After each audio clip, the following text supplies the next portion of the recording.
வணக்கம். ராஜராஜன் வாசன் இந்திய மறுமலர்ச்சி இயக்கம். ராஜராஜன் தர்பார். நாட்டில் நடக்கும் நிகழ்வுகள், பத்திரிகை செய்திகள் ஆகியவற்றை பற்றி என்னுடைய கருத்துக்களை மக்கள் மன்றத்தில் விவாதிக்கும் இந்த நிகழ்ச்சி.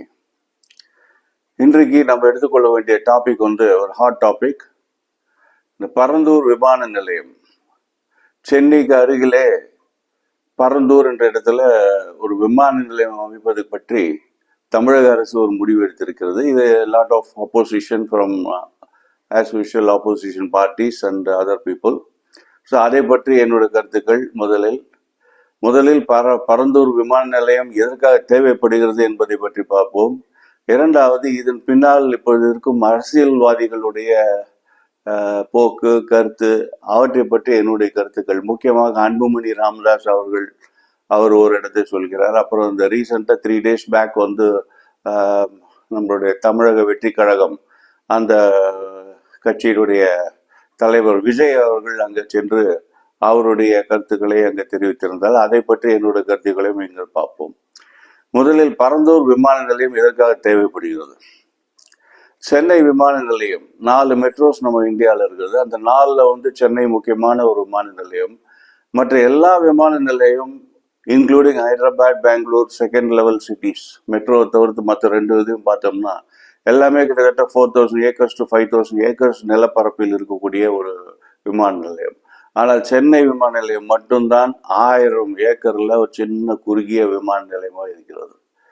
இப்போதைக்கு கிட்டத்தட்ட 2 கோடி மக்கள் அதில் ஒரு ஆண்டுக்கு போகிற மாதிரி இருக்கிறது, பயணம் செய்கிறார்கள். ஆனால் போக போக இதனுடைய டிராஃபிக் ஜாஸ்தியாகும்.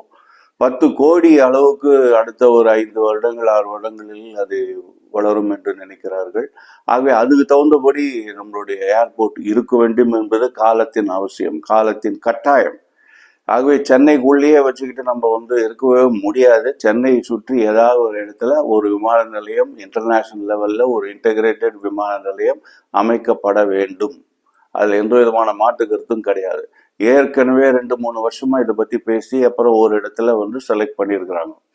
அதாவது சென்னைக்கு அருகில் ஒரு இடம் வேணும். அது எப்படிப்பட்ட இடமா இருக்கணும்னா அது ஒரு நியர்பை ஒரு industrial estate, industrial belt. So that இந்த ஏர்போர்ட் முக்கியமாக பேசஞ்சர்ஸ் மட்டும் கிடையாது, கார்கோ டைப் ஆஃப், அதாவது கூட்ஸ் கேரியிங் அந்த விமானங்களும் வரக்கூடிய வகையில் இந்த ஏர்போர்ட் அமைக்கப்பட போகிறது. ஆகவே அது பக்கத்தில் இண்டஸ்ட்ரீஸ்க்கு தேவைப்பட வேண்டிய அந்த கூட்ஸ் எல்லாம் இறக்குமதி செய்யக்கூடிய வழியிலும் நம்மளுக்கு இடம் வேணும். பக்கத்தில் நியர்பை ஒரு இண்டஸ்ட்ரீஸ்லாம் இருக்கிறதுக்கூடிய ஒரு இடம். சென்னையிலேருந்து ஒரு 1.5 மணி நேரம் 2 மணி நேரத்துக்குள்ள ஒரு இடம் வேண்டும். ஒரு 5000, 4000, 5000 ஏக்கர் இருக்க மாதிரி இருக்க வேண்டும். இதெல்லாம் அதோட ரிக்குவயர்மெண்ட். இப்படி பார்க்கும்போது கிட்டத்தட்ட ஒரு 4-5 வருஷமா இதுக்காக ஆராய்ச்சிகள் நிலங்கள் இதை பற்றியெல்லாம் ஆராய்ந்து கொண்டு இருக்கிறார்கள், எந்த இடம்னு சொல்லிட்டு.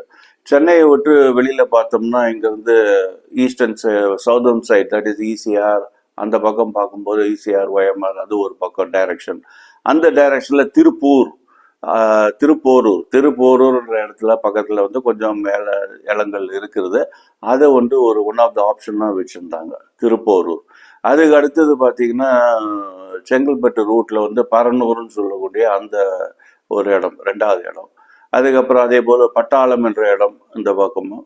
அதுக்கப்புறம் இந்த ரூட் பெங்களூர் ரூட்ல பரந்தூர்.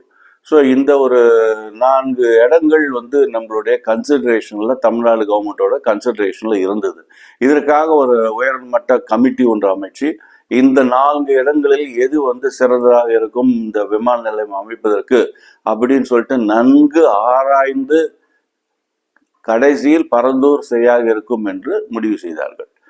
இதுல இந்த ப்ரொபோசல்ஸ் எல்லாமே பரந்தூர் இவை எல்லாமே அதிமுக ஆட்சியிலே கொடுக்கப்பட்ட இடம்தான். இதெல்லாம் பரந்தூர் முக்கியமா 2020 அந்த வாக்கில் அதிமுக அரசே தேர்ந்தெடுத்த ஒரு இடம்தான் அது. அதுக்கு அடுத்தது திமுக ஆட்சி வந்த பிறகு இந்த 4 இடத்தை திரும்பி மறு ஆராய்வு செய்கிறார்கள். திரும்பி அது பரந்தூர் சரியாக இருப்பதாக அவருக்கு தெரிகிறது. அது பரந்தூர், திருப்போரூர், இந்த 2-3 இடங்கள் சாய்ஸ்ல குறுகி வருது. அப்படி வரும்போது இதுல பரந்தூர் எல்லா விதத்திலையும் ஒரு சிறப்பாக இருப்பதாக ஒரு அந்த கமிட்டி வந்து டிசைட் பண்ணுறாங்க. அதனால் பரந்தூரில் வைக்கணும் முடிவு எடுத்து மத்திய அரசுக்கு அனுப்புகிறாங்க. அவங்க அதை அக்செப்ட் பண்ணிட்டு அதுக்கான கமன்ஸ்மெண்ட் ஆஃப் ஒர்க்கு வந்து ஸ்டார்ட் ஆகணும் இம்மிடியேட்டாக. இந்த மாதமே அதுக்கான ஆயத்தங்கள் ஆரம்பிக்கப்பட வேண்டும் என்பதுதான் இவர்களுடைய இலக்கு. ஆனால் 3 வருஷங்கள் இதை பற்றி பேசிக்கொண்டு அப்படி இப்படி இருந்தாங்க, சில போராட்டங்கள் இருந்தது. அப்படி இருக்கும்போது 3 வருஷத்தை வந்து இப்போ வந்து எல்லாரும் இதை பத்தி ஒரு அப்போஸ் பண்ணி இதை வந்து தடை போடணுங்கிறதுக்கு ஒரு முயற்சி எடுப்பது வரவேற்கத்தக்கது அல்ல. வளர்ச்சிக்கு நான் இருக்கிறேன் என்று சும்மானாலும் சொல்றது கிடையாது. உண்மையிலே வளர்ச்சிக்கு ஒரு அரசாங்கம் அது ஒரு இனிஷியேட்டிவ் எடுத்து ஒரு முன்னெடுப்போடு போகும்போது அதுக்கு தடை போடுவது எந்த விதத்திலும் சரியில்லை. இன்னைக்கு பரந்தூர்ல என்ன பிரச்சனை அப்படின்னு பார்த்தீங்கன்னா, கிட்டத்தட்ட 5000 ஏக்கர் தேவைப்படுது. அதுல என்ன முக்கியமான ஒரு 1000 ஏக்கர் பக்கத்துல வந்து குடியிருப்புகள் எல்லாம் கொஞ்சம் இருக்கிறாங்க. ஒரு சில குடும்பங்கள் 1000 குடும்பங்கள் பக்கத்துல அங்க இருக்கிறாங்க. 850 குடும்பங்கள். அவங்கள வந்து இன்னொரு இடத்துல ஷிஃப்ட் பண்ணணும். அடுத்தது வந்து 1500 ஏக்கருக்கு ஒரு விளை நிலங்கள் அங்க இருக்கிறது. அவங்க வந்து அந்த விளை நிலங்கள் வந்து பாதிக்கப்படுகிறது அப்படின்னு சொல்லி ஒரு கருத்து. அதுக்கு அடுத்தது வந்து நீர்நிலைகள், ஒரு 13 பெரிய ஏரிகள், அதுக்கப்புறம் வந்து 17 குளங்கள், அப்புறம் சின்ன சின்ன குட்டைகள், ஒரு 10 குட்டைகள், இதெல்லாம் வந்து நீர்நிலைகள் அந்த இடத்துல இருக்குது. அதெல்லாம் பாதிக்கப்பட்டது. அதெல்லாம் பாதிக்கப்பட்டால் வெள்ளம் வந்து சென்னைக்குள்ள வந்துடும் அப்படின்ற மாதிரி ஒரு கருத்தை வந்து இப்போ பேசுறோம். இது இது இது இதெல்லாம் இதோட பரந்தூருடைய நெகட்டிவ் ஆஸ்பெக்ட்ஸ்னு சொல்றான். ஆனா பரந்தூரோட பாசிட்டிவ் ஆஸ்பெக்ட்ஸ் பார்த்தீங்கன்னா, இங்க இருந்து பார்க்கும்போது அது வந்து பெங்களூர் ஹைவேஸ்ல இருக்கிற ஒரு பெங்களூர், சென்னை டு பெங்களூர் செல்லக்கூடிய ஒரு ஹைவே. அந்த ஹைவேல இருக்க ஒரு இண்டஸ்ட்ரியல் பெல்ட், ஹோசூர்ல இருந்து பெங்களூர் எல்லாமே இண்டஸ்ட்ரியல் இடம் அது. ஸோ அந்த பெல்ட்டில் வந்து அமையுதுங்கிறது ரொம்ப சிறப்பான ஒரு இதுதான். ஸோ இப்படி இருக்கும்போது அதான் இந்த கன்சிடரேஷன், இந்த பாயிண்ட்ஸ் எல்லாம் வச்சுதான் தமிழக அரசு வந்து பரந்தூர் அப்படின்னு செலக்ட் பண்றது. இதை வந்து இன்றைக்கு அரசியல்வாதிகள் வந்து அதை வந்து ஒரு எதிர்த்து ஒரு எதிரான போக்கு நம்ம பார்க்கணும். அதில் முக்கியமாக வந்து 2-3 பேருடைய இதை பற்றி என்னுடைய கருத்துக்களை சொல்ல விரும்புகிறேன். ஒன்று வந்து அன்புமணி ராமதாஸ். அவர் வந்து பாட்டாளி மக்கள் கட்சி. அவர் வந்து என்ன சொல்றாரு, இந்த பரந்தூர் வந்து தேவையில்லை, அது போல திருப்போரூர் பக்கத்தில் ஒரு இடம் இருக்குது, திருப்போரூரை வந்து பார்க்கலாம் அப்படின்னு. திருப்போரூர் ஏற்கனவே அந்த லிஸ்ட்ல இருந்த ஒரு இடம் தான். அதை ஆராய்ச்சி பண்ணி பார்க்கும்போது அது வந்து கனெக்டிவிட்டி எதுவும் அவ்வளோ கிடையாது. இங்கேருந்து திருச்சி இந்த பக்கம் சவுத் சைடில் போகக்கூடிய வெஹிக்கிள்ஸ் அந்த அளவுக்கு கனெக்டிவிட்டி, முக்கியமான பிளேசஸோட கனெக்டிவிட்டி கிடையாது அங்கேருந்து திருப்பூரூர். ரெண்டாவது, அங்கே வந்து பக்கத்தில் பெரிய தொழிற்சாலைகளோ எதுவோ வந்து அங்கே வந்து இப்போதைக்கு இல்லை. ஆகவே அந்த இடத்துல வந்து யாருக்கும் வந்து பெனிஃபிட், திரும்பி எல்லா வண்டிகளும் திரும்பி இந்த பக்கம் தான் வர வேண்டியிருக்கும். அங்கே ஒரு இடத்துல காங்கோ போட்டோம்னா அங்கேருந்து எல்லாமே திரும்பி மற்ற இடத்துக்கு தான் செல்ல வேண்டியிருக்கும். பெரிய சிட்டிஸ், அதர் ஸ்டேட்ஸோட கனெக்டிவிட்டி அந்த பக்கம் கிடையாது. அதர் ஸ்டேட்ஸ்னா இந்த பக்கம் கர்நாடகா, ஆந்திரா, இது போன்ற எல்லாம் தமிழ்நாட்டுக்குள்ள தான் கனெக்டிவிட்டி அங்கே வரும் மொழி. அதர் ஸ்டேட்ஸு கனெக்டிவிட்டி கிடைக்காது அங்கே. சென்னைங்கிறது ஒரு மெட்ரோபாலிட்டன் சிட்டி. ஸோ சென்னையில் ஒரு விமானம் இறங்கினால் அங்கிருந்து 3 மாநிலத்துக்கும் செல்லக்கூடிய வகையிலே நம்மளுடைய கனெக்டிவிட்டி இருக்கணும். அது வந்து முக்கியம். அந்த ரோட் கனெக்டிவிட்டி சென்னை தமிழ்நாடுக்குள்ள ஒன்று, இந்த பக்கம் கர்நாடகா, அந்த பக்கம் ஆந்திரா, இந்த மாதிரி ஒரு கனெக்டிவிட்டி வந்து பரந்தூருக்கு தான் இருக்க ஒழிய இங்கே கிடையாது. நம்ம இப்போ பரனூருக்கும் சரி திருப்பூரூர்லும் கிடையாது. ஸோ அன்புமணி தாஸா சும்மாலும் ஒரு வரட்டு இதுக்காக அவர் வந்து இந்த பக்கம் ஏன் வைக்கக்கூடாது அப்படின்னு சொல்றாரு. அங்கேயும் வச்சாலும் அங்கேயும் இதே மாதிரி தான் விளைநிலங்கள் வரும். திரும்பி அங்கே வைக்கும்போது திரும்பி அந்த இடத்துல ஆரம்பிப்பாங்க, விளைநிலைகள் பாதிக்கப்படுது இது ஒருவேளை அரசு வந்து அதுதான் முடிவு பண்ணியிருந்தால் அங்கேயும் ஒரு கூட்டம் இதுக்காக கிளம்பி இருக்கும். இதே இப்போ அன்புமணி ராமதாஸே சொல்லியிருப்பார், இங்கே விளைநிலங்கள் பாதிக்கப்படுது, வேற இடத்த பாருங்க. இப்படியே விரட்டி அடிச்சுக்கிட்டு இருந்தால் அரசு எந்த இடத்துல தான் போகும். அதே மாதிரி தான் பரனூரும் நான் ஏற்கனவே சொன்ன மாதிரி அந்த இடத்துல வந்து பெரிய இண்டஸ்ட்ரீஸ்லாம் எதுவும் அந்த பக்கம் கிடையாது. கனெக்டிவிட்டி டு பிக்கர் ஸ்ட்ரீட்ஸு எதுவும் கிடையாது பரனூர். ஸோ பரந்தூர் வந்து தேர்ந்தெடுக்கப்படுகிறார். இப்போ ஒரு 3-4 நாள் முன்னாடி விஜய் அவர்கள் தமிழக வெற்றி கழகம் திடீர்னு வந்து மூச்சு எழுந்துக்கிட்டு அங்கே போனார். அவர் இப்போ அவரோட கட்சி ஆரம்பிச்சு கிட்டத்தட்ட ஒரு வருடம் ஆக போகிறது. எந்த விஷயத்துக்கும் அவர் வாய் தந்ததே கிடையாது. அவர் நடுவில் ஒரு மாநாடு வரும்போது ஒரு பெரிய கூக்குரல் இட்டால் அது இதுன்னு இன்னொன்று கண்ணம்லான்னு அவர் வந்து ரொம்ப ஆவேசமாகவும் எல்லாத்தையும் பேசினார்.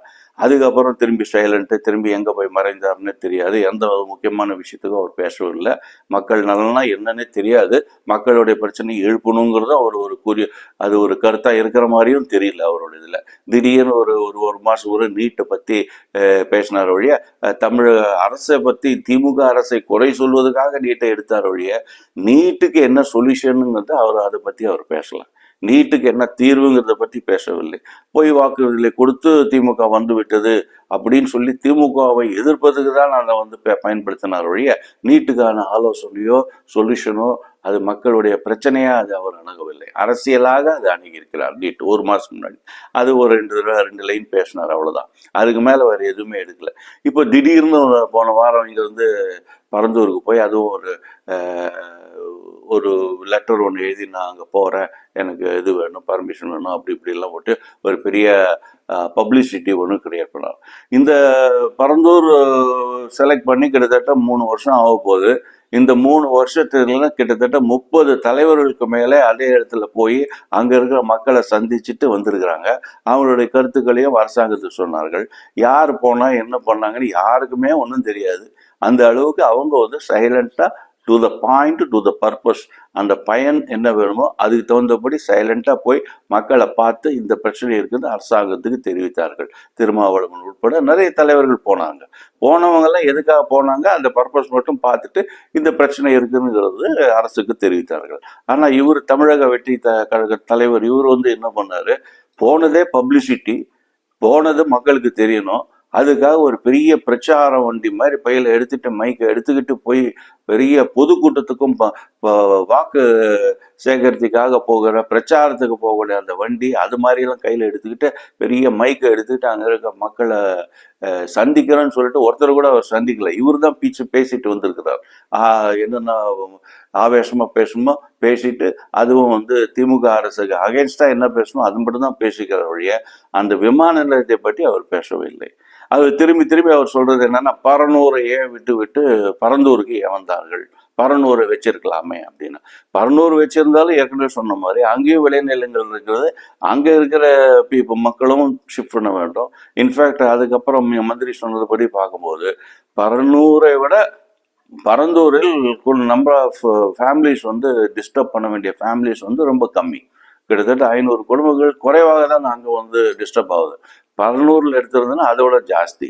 அதுவும் சுற்றி இண்டஸ்ட்ரீஸ் எல்லாம் அந்த அளவுக்கு அங்கே டெவலப்மெண்ட்டும் இதுவும் அந்த அளவுக்கு அங்கே வந்து இருக்கிறதோட பரந்தூரில் சிறப்பாக இருக்குதுங்கிறது முடிவு பண்ணிருக்காங்க. இவர் வந்து பரனூர் ஏன் வைக்கக்கூடாது அப்படின்னு சொல்லிட்டு திரும்பி இவர் வந்து ஆரம்பித்தார். பரனூர் கன்சிடர் பண்ணி அது வேண்டாம் டிசைட் பண்ண ஒரு கமிட்டி டிசைட் பண்ணியிருக்காங்க. அதுக்கு அடுத்தது வந்து இவர் பேசுனது என்னன்னா, ஸ்டாலின் அவர்கள் வந்து எதிர்கட்சியாக இருக்கும்போது ஒரு கருத்து, ஆளுங்கட்சியாக இருக்கும்போது ஒரு கருத்து.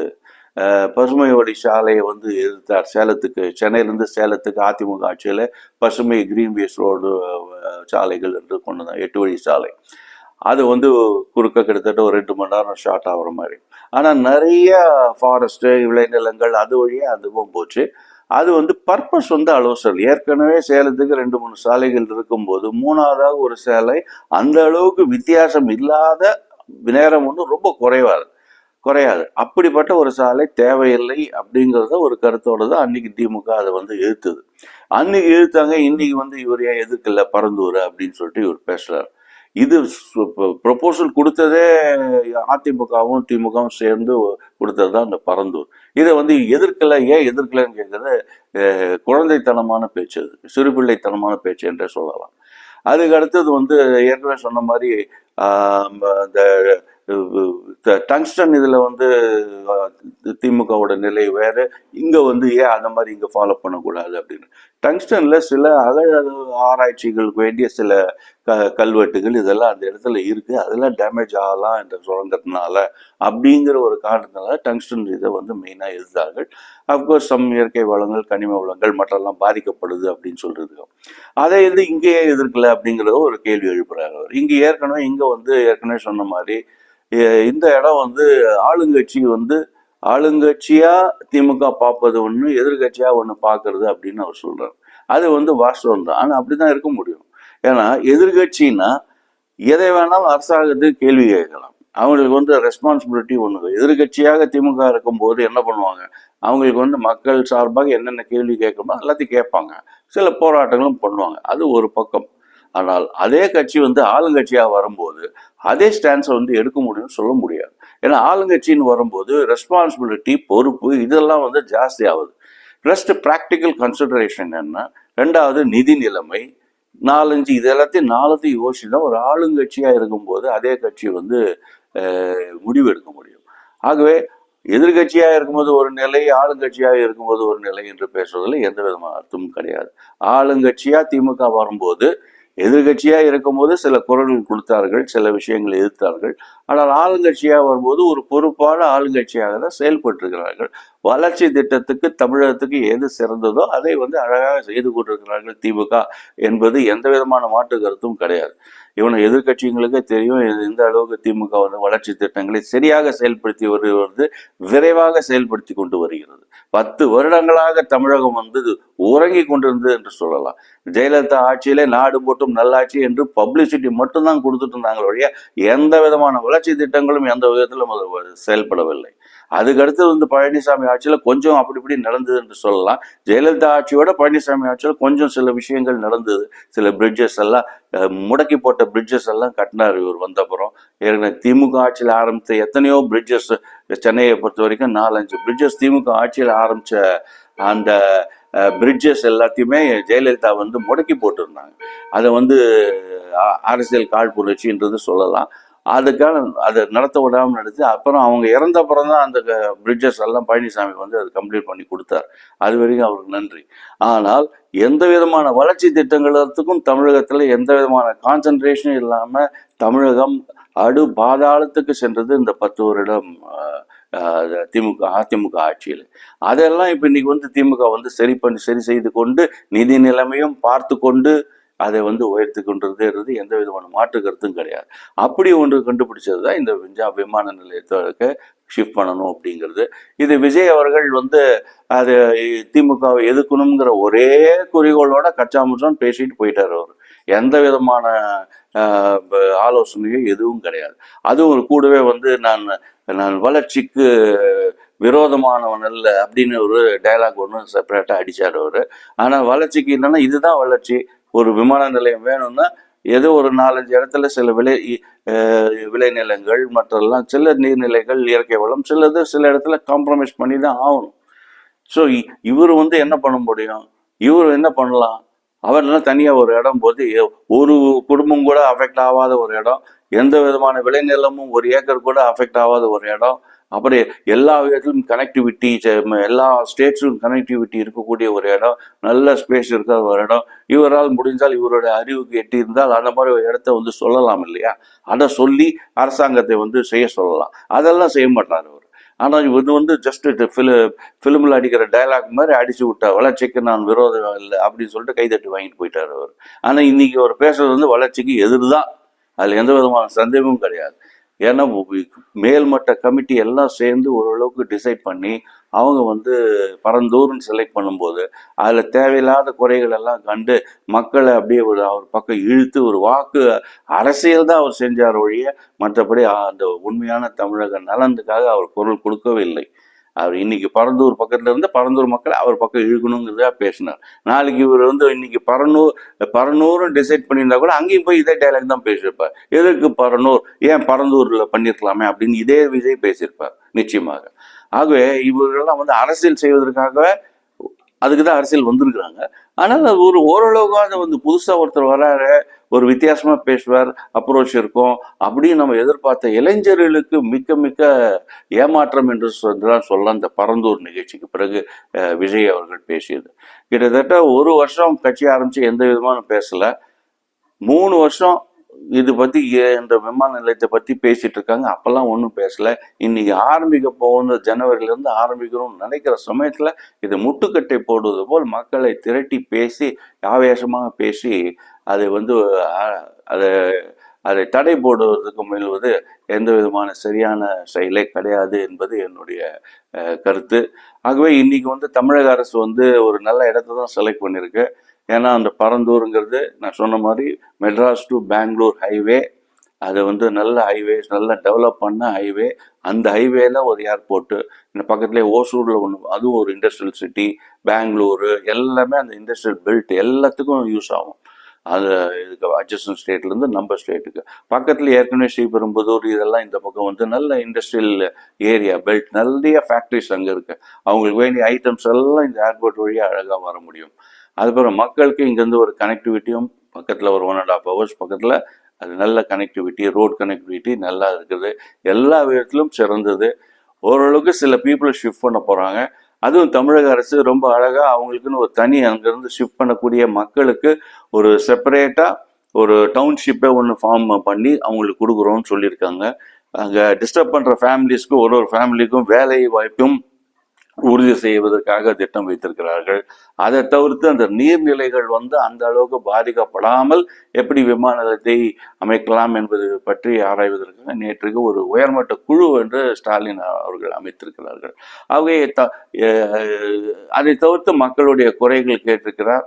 அதுக்கப்புறம் வந்து எல்லா கட்சி தலைவர்களுக்கும் ஒரு வேண்டுகோள் விடுத்திருக்கிறார்கள். மக்களிடம் பேசி அவர்கள் சொல்கின்ற குறைகளை அரசுக்கு தெரியுங்கள், முடிந்தவரை அதை நிவர்த்தி செய்து யாருக்கும் எந்த விதமான குறையும் இல்லாமல், யாருக்கும் எந்த விதமான எந்த நிர்பந்தமும் இல்லாமல் அவர்களால் விருப்பப்பட்டு இந்த இடத்தை வந்து தந்து இந்த விமான நிலையம் அமைப்பதற்கு அவர்கள் விருப்பப்பட்டு அவர்களுடைய நிலத்தை தருவது போல் ஒரு ஏற்பாடு செய்தால் நன்றாக இருக்கும் என்பது ஸ்டாலின் அவர்களுடைய கருத்து. அதை நாம் வரவேற்போம். நிச்சயமாக இந்த தடைகளெல்லாம் தாண்டி இந்த விமான நிலையம் அழகாக வரும். அது வரைக்கும் விஜய் போன்ற அரசியல்வாதிகள் அரசியலுக்காக வேண்டும் என்று அது வேற சட்ட போராட்டம் வேற பண்றேன்னு சொல்லி ஆரம்பிச்சிருக்கிறாரு. வேணுண்டு போய் கோர்ட்டில் போய் 2 ஃபைல் பண்ணி ஸ்டே வாங்கிட்டு நாங்கள் வெற்றி அடைந்து விட்டோம் என்று வெளியில வந்து பேசுவார். இதெல்லாம் வந்து முழுக்க அரசியல் நாடகம். மக்கள் அதை பற்றி ஏமாறக்கூடாது. அதை வைத்து இந்தியாவுக்கு வேண்டியது வளர்ச்சி, தமிழகத்துக்கு வேண்டியது வளர்ச்சி, சென்னைக்கு வேண்டியது ஒரு அழகான விமான நிலையம் நியர்பை. அதுக்கு இருக்கிற 4 இடத்துல Thiruporur not suitable, Paranur not that much comfortable. Parandur is the only place satisfying all the requirements. Plus சில டிஸ்டர்பன்ஸ் இருக்கு. ஆனால் இந்த டிஸ்டர்பன்ஸ் இல்லாத ஒரு இடம் கூட கண்டுபிடிக்க முடியாது தமிழகத்தில், சென்னையை சுற்றி. ஆகவே இந்த அரசியல்வாதிகள் அப்படி ஒரு இடம் இருந்தால் அதை காட்டி கொடுத்து அதை பிரகாரம் செய்ய வைக்கலாம். ஆனால் இவங்களால அதெல்லாம் செய்ய மாட்டாங்க. ஏன்னா கேள்வி கேட்கறது தான் இவங்களுக்கு ஈஸியோட, சொல்யூஷன் இவங்களுக்கு ஈஸி கிடையாது. ஆகவே விஜய் போன்ற தலைவர்கள் கொஞ்சம் ஒதுங்கி நின்று தமிழக அரசு அழகாக செய்வதை வேடிக்கை பார்த்தால் தமிழக மக்களுக்கு நல்ல நன்மை விளையும் விரைவில். பரந்தூர் விமான நிலையம் அழகாக வர வேண்டும் என்று விரும்புவோம். நன்றி, வணக்கம். ராஜராஜன் வாசன், இந்திய மறுமலர்ச்சி இயக்கம்.